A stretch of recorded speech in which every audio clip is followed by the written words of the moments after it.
Nós tivemos a oportunidade de estar com o pastor Larry Cox. Larry Cox, ele é um missionário, hoje ainda na ativa, mas há muitos anos atrás ele foi, por exemplo, o vice-presidente da Junta de Richmond, na nossa IMB, ou seja, a nossa Junta de Missões Mundiais nos Estados Unidos. E hoje ele é um dos diretores mundiais da Life Shape. E tivemos a oportunidade de ter um tempo com ele, uma boa conversa, onde nós falamos de evangelismo, discipulado, plantação de igreja e liderança de uma maneira geral. Falamos um pouco sobre o legado dos missionários americanos aqui na igreja brasileira e nós temos um pouco dessa história para compartilhar com você. Assista conosco agora nossa entrevista com o pastor Larry Cox, missionário americano.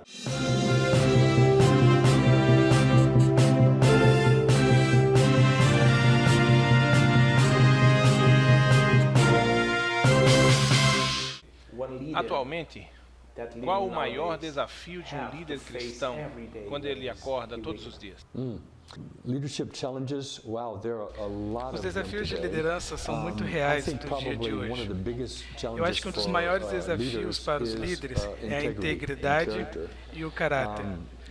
Satanás está ao nosso redor todos os dias, e particularmente quando alguém é um líder de sucesso, especialmente um líder cristão que está impactando a vida de outras pessoas, Satanás quer se envolver.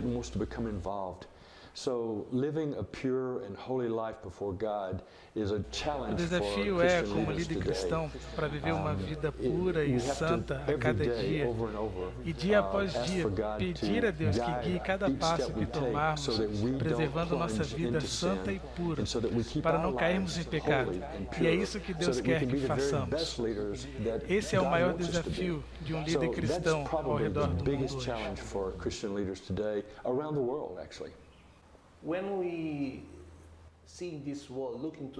Quando nós olhamos para esse mundo e pensando em plantar igrejas e desenvolver líderes, qual o papel do pastor da igreja local nisso? E qual a sua relevância para que a sua igreja reproduza?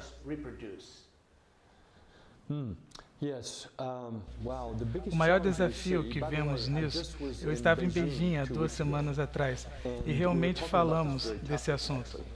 E eles estavam preocupados com um grupo de 50 missionários, plantadores de igrejas ao redor do mundo.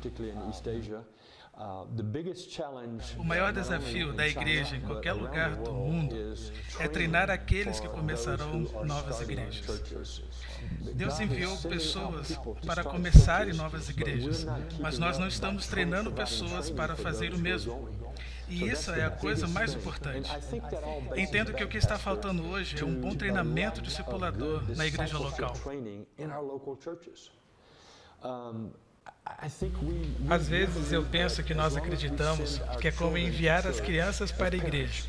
Como pais, nós procuramos uma escola cristã, um acampamento, e achamos que aí nós cumprimos nossa obrigação institucional de ensino bíblico cristão. E isso está muito errado. Eu digo, olha, Deus vai perguntar a cada um desses pais, por que você não ensinou a Bíblia dentro da sua própria casa? Por que você não orou na sua casa? Por que você não leu a Bíblia na sua casa? Porque isso é como um ciclo vicioso das pessoas andando longe de Deus. Porque nós não estamos trazendo as nossas crianças de casa da maneira certa. Nós estamos dependendo em tudo da igreja. A igreja é apenas uma instituição para apoiar o que fazemos desde casa, e nós precisamos cumprir toda a nossa obrigação como pais dentro de casa. É como se algumas vezes nós esperássemos integralmente pela responsabilidade da instituição. Exatamente, isso é uma desculpa para dizer, isso é o seu trabalho, pastor. Tipo, vamos para a igreja e todos os problemas são resolvidos. Eu acho que é como se fosse assim, se você tem problemas fazendo discípulos, você terá naturalmente problemas plantando igrejas. Exatamente, o problema que temos plantando a igreja é o problema que tivemos fazendo discípulos. Porque aqueles que vão plantar igrejas são aqueles que foram discipulados. Eles sabem, em teoria, como começar uma igreja, mas seus fundamentos são fracos. Demos para ele asas para irem plantar igrejas antes de lhe dar boas bases. Você não pode ir e voar. A águia não voa para fora do ninho até que realmente esteja pronta e preparada. A mãe deve dar bons fundamentos e ensinar coisas no ninho. E a Bíblia fala sobre subir como águias. E queremos ir e voar como águias, mas devemos dar o fundamento adequado. Esse é o nosso trabalho, essa é a nossa responsabilidade. Então, discipulado é o melhor caminho. O discipulado, o ensino e treinamento da Bíblia e a mentoria. Não devemos enviar um plantador de igrejas, então, tudo isso junto. Sim, sem que alguém ande ao seu lado para o ajudar. Várias vezes mandamos as pessoas para fora e não damos o suporte necessário. E não estou apenas falando sobre suporte financeiro. Estou falando sobre a ajuda que eles precisam para treinamento e orientação para começarem uma igreja. Por que tantos pastores estão ultimamente desistindo do ministério? Pastores enfermos, com problemas psicológicos. Qual a razão disso, segundo o seu ponto de vista? Eu vou voltar para a primeira coisa que eu disse, pastor, que é sobre uma vida pura e santa. Eu acredito que muitas pessoas no ministério hoje, pastores e profissionais vocacionados que trabalham na igreja, estão permitindo que Satanás entre em suas vidas. Você sabe, quando nós damos a Satanás apenas 1 centímetro em nossa vida, ele entra e assume completamente. Então, eu acredito que nós somos chamados a levar o Evangelho para outras pessoas e guiá-las até Jesus. Jesus teve compaixão pelo povo e nunca disse para eles simplesmente se submeterem a um líder. As pessoas deveriam se submeter ao líder porque ele anda com Deus e é modelo de como ser uma pessoa que ama Jesus dia a dia. Por isso, temos uma enorme responsabilidade de modelar isso para o povo que lideramos. Portanto, a responsabilidade para nós é ainda maior do que para aqueles que não são líderes. E devemos passar mais tempo com Deus, mais tempo lendo a Bíblia e mais tempo de joelhos pedindo a Deus que nos guie todos os dias. Então, eu acho que muitos dos problemas que os pastores estão tendo agora, quer sejam falhas morais, ou seja lá o que for, grande parte disso é porque suas vidas não são aquelas que estão caminhando em pureza e santidade perante Deus. Tem gostado da nossa conversa com o pastor Larry Cox? Nós aproveitamos de ter esse tempo com ele quando passava aqui por Brasília, onde passou alguns dias. Nós o procuramos para ter esse assunto, esse momento especial para compartilharmos com você, líder batista, povo batista do Planalto Central. Você que acompanha a CBPC TV, mais um programa nosso que é o Conversa Batista, estamos muito felizes. Pedimos que você compartilhe, curta, compartilhe nas redes sociais, no seu Facebook, passe para alguém, indique, passe o link para o seu pastor, os líderes da sua igreja. Esse missionário é um missionário que por muito tempo contribuiu e continua contribuindo no aspecto da liderança, é um dos líderes, um líder batista da Junta de Missões Mundiais Americanas, vamos entender assim, da Junta de Richmond. Por muito tempo ele foi o vice-presidente e hoje é um líder, um dos líderes mundiais da Life Shape. Um homem que já esteve em mais de 104 países e uma pessoa muito especial, muita experiência missionária, de chão missionário, e está compartilhando conosco. Assista um pouco mais, nós estaremos falando agora sobre a reprodução de igrejas e o discipulado, a vida que o líder tem que viver no campo missionário. Compartilhe um pouco mais e assista conosco mais a segunda parte da entrevista com o pastor Larry Cox. O que você pensa quando nós falamos sobre relevância da igreja local? Se falarmos sobre mega igrejas, grandes igrejas, pequenas igrejas e até pequenos grupos, quanto à nossa influência na sociedade. O que você pensa sobre isso? Por exemplo, qual a melhor estratégia para esse mundo? Existia a antiga cidade de Corinto, na Grécia, onde sabemos o quanto era difícil para aquela igreja, porque havia tanto paganismo entrando em suas vidas. Então acho que hoje é muito parecido com a cidade de Corinto, quando Paulo e os seus seguidores estavam pregando o Evangelho ali. Eu acho que é mais difícil hoje, e possivelmente é porque nós temos tecnologia, porque nós não precisamos esperar por algo acontecer, acontece instantaneamente, o que complica as coisas mais para nós hoje, porque nós podemos perder pessoas por causa de um programa de televisão, cuja motivação não está certa. Eu acho que um dos maiores perigos que existe hoje eu vou chamar de falsos profetas.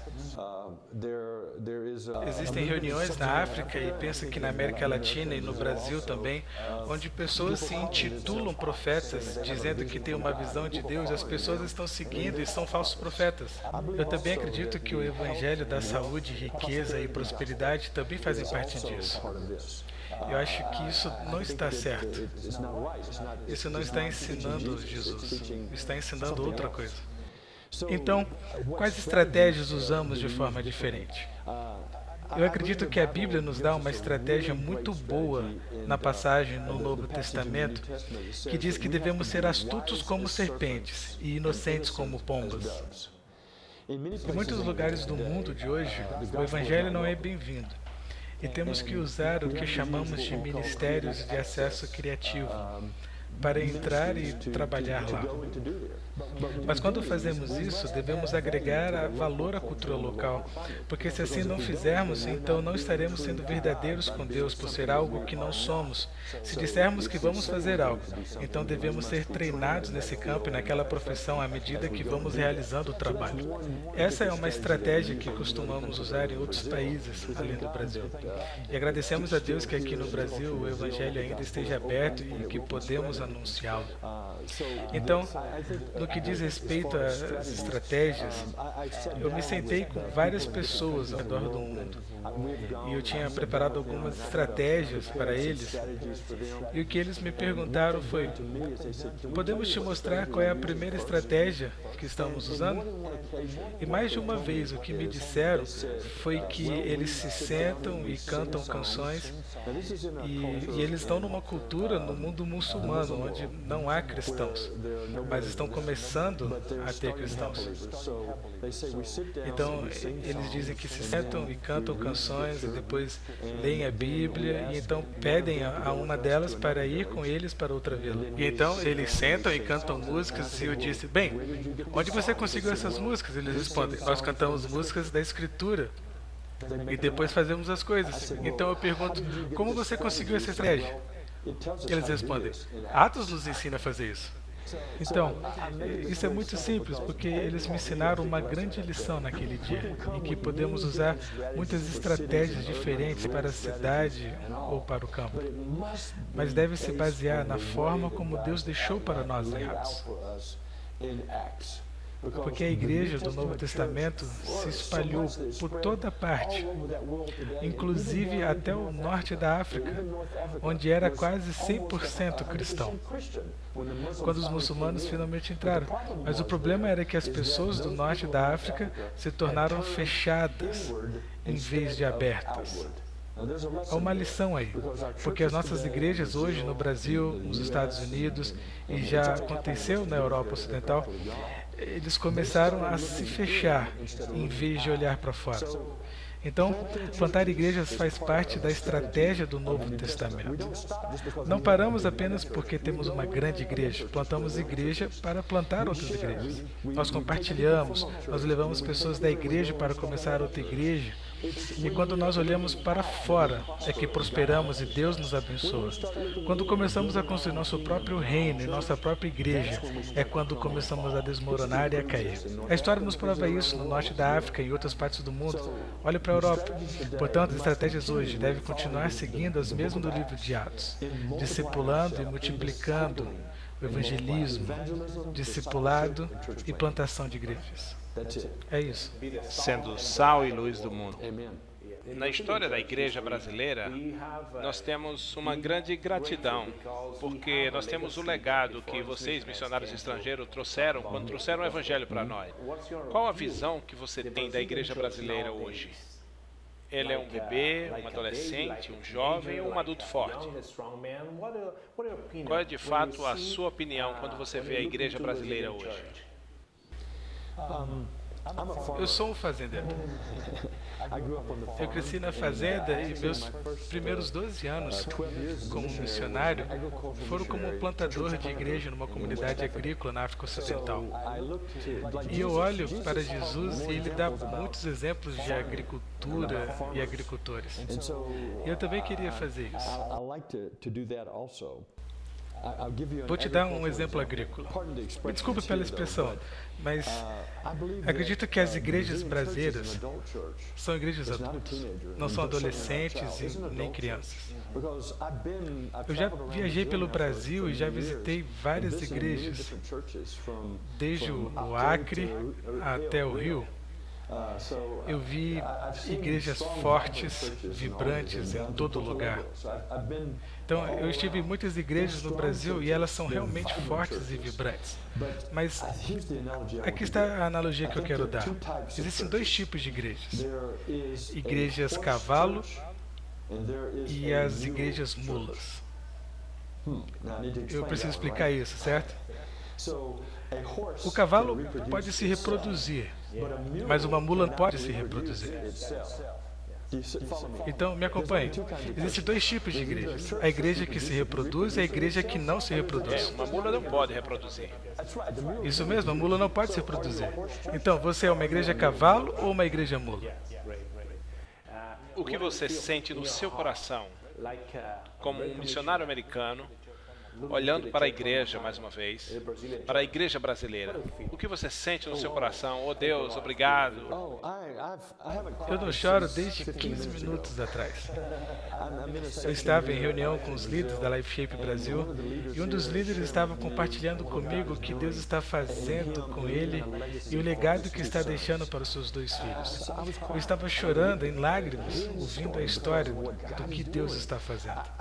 Eu amo os brasileiros. Eu gosto de tocar. Os brasileiros gostam de tocar. Eu poderia ser um bom brasileiro. Eu gosto de abraçar. Eu acho que os brasileiros são tão expressivos. Um pouco agressivos, mas eu gosto disso. Na minha história missionária, nós enviamos brasileiros para o mundo muçulmano. Nós viemos para o Brasil para recrutar nas convenções batistas. Isso é como um renovo para você. E então, a gente enviava esses que foram recrutados aqui nas convenções batistas para nos ajudar no mundo muçulmano. Nós somos muito gratos ao povo americano. Eu sei que nós aprendemos de vocês como plantar igrejas, fazer discipulado e fazer missões de verdade. De fato, vocês nos ensinaram como investir em missões, fazer discipulado, e realmente muito obrigado por essa história. Eu estou certo de que os Estados Unidos hoje é uma nação abençoada, porque um dia obedeceu o mandamento de Deus. E eu agradeço a Deus na sua pessoa, agradeço a Deus uma vez mais, pelas igrejas americanas e pelos missionários americanos que há tantos anos atrás vieram e enviaram a mensagem do Evangelho para nós. Eu agradeço a sua pessoa. E eu queria dizer aos batistas brasileiros o quanto eu amo e aprecio vocês. Eu queria que minha igreja na Geórgia tivesse o entusiasmo que eu vejo entre os brasileiros batistas quando estão adorando, na forma como expressam o seu amor por Deus e na facilidade em compartilhar o Evangelho. E essa abertura para compartilhar o Evangelho é tão encorajador para mim. O meu pastor, por sinal, foi um missionário no Brasil. Ele foi instruído no seminário em São Paulo. Então, o meu próprio pastor é fruto do trabalho batista brasileiro. Então, gostaria de dizer obrigado, muito obrigado. Deus abençoe vocês. Thank you.